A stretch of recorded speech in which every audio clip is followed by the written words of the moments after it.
তো আজকের এই নতুন একটা ভিডিওতে আমি ডিসি নিয়ে আর কি কথা বলবো। তো আমি আমার এই ইউটিউব চ্যানেলে আর আমার নানার ইউটিউব চ্যানেলে অনেক দিন ধরে ভিডিও করতেছি না, কিছু নিজের পার্সোনাল রিজনসগুলো ছিল। তো আজকের ভিডিও ডিসি নিয়ে হবে। তো ডিসি 2025 সালে তো নতুন সিনেমা আসতে চলতেছে, সুপারম্যান। ওই সিনেমাটা আপনারা সবাই দেখেন।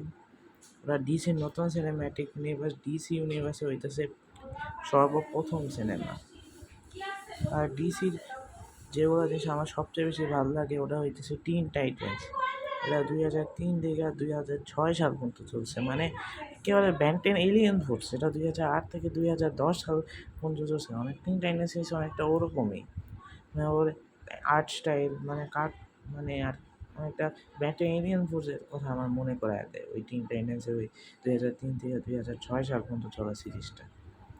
আর ডিসির অনেক জিনিসগুলোই আমার ভালো লাগে।